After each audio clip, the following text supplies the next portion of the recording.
that these gracious yard owner here is allowing us to stand on their yard. Okay, today we are here at what's called the American Indian Mounds. There's a small plaque here. I don't know if any of you have noticed that before. Very interesting information. At one time, there were at least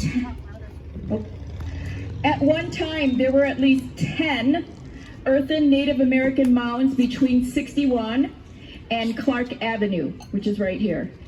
Today, all but one small mound has been removed. And this is just one concrete example of the systemic racism and decimation of the Native American population by the white population in the area.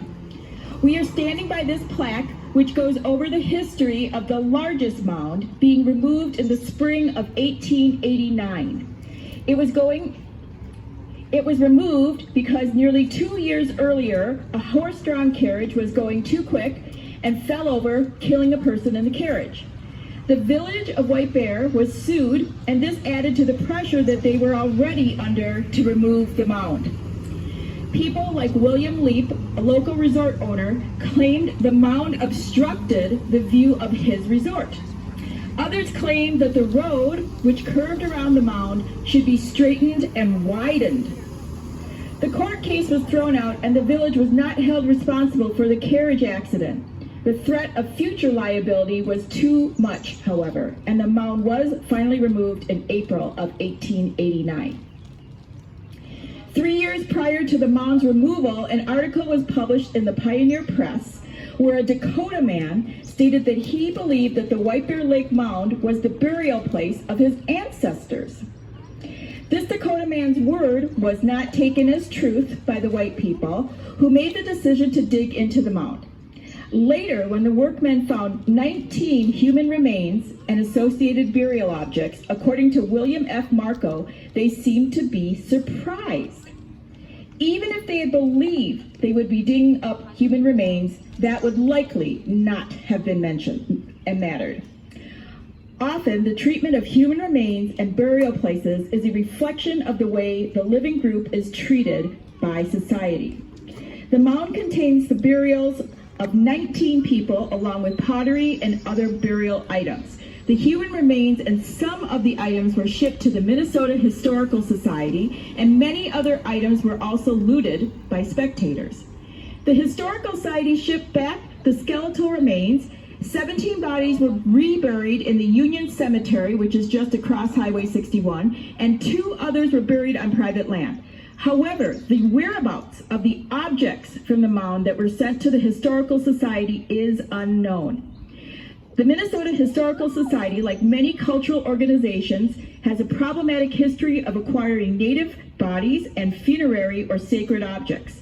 Federal legislation passed in 1990 required museums to inventory Native human remains and funerary objects and work to return them to the descendants or their tribes. It wasn't until the 1970s that digging up and desecrating mounds was made illegal in Minnesota. But even today, this law is hard to enforce, and Native American burial mounds are still being desecrated and razed. And this is just one type of the disrespect and desecration of Black and brown Minnesotans that continues today. This desecration is done through systemic racism in many of our government and public systems, including but not limited to policing, education, and healthcare. In fact, Minnesota has sometimes been called the Minnesota paradox. It is consistently one of the best places to live if you're white, but has some of the largest gaps between white people and Black people in the nation.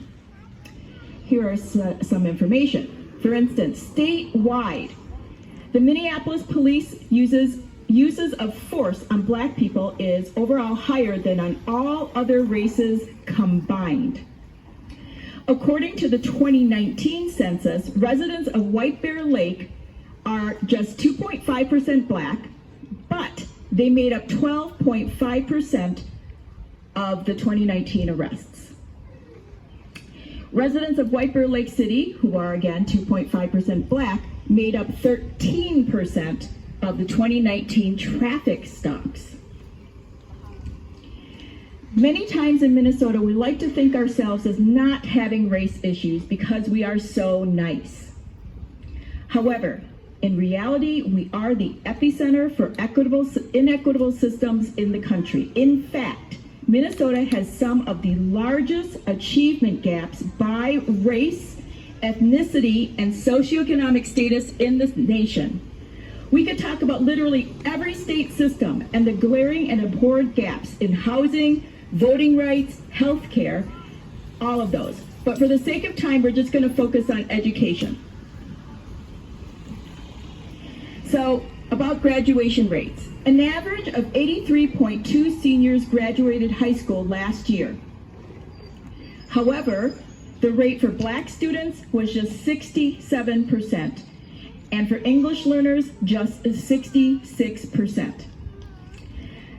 Next, we'll look at discipline. Students of color are disciplined and referred to the police at rates disproportionate to their population. In Minnesota schools, there's 11.3% Black, 9.8% Latinx, and 1.7% American Indian students. Yet, Black students are 23.8% of referrals to law enforcement, Latinx students are 13% of referrals, and American Indian students account for 7.2% of those referrals.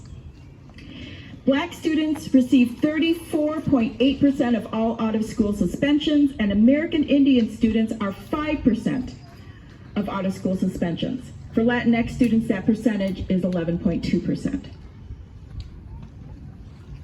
But there are things that you can do. First, write your representative in Congress to support the Police Accountability Act of 2020. Also, you can write your representative in the Minnesota legislature to support the Minnesota Police Accountability Package of bills. This package is passed by the House, but the Senate refuses to even bring it to the floor during the special session. Start educating yourself on systemic racism by reading books. There's a reading list that's provided on the handout. And also, as stated at the previous stop, contact your mayor. Not just of White Bear Lake, but if you live in other parts of the area, contact your neighbor, your mayor, and your local city council person and ask them to support an investigation into systemic racism in city policies. There's something everywhere, just to let you know.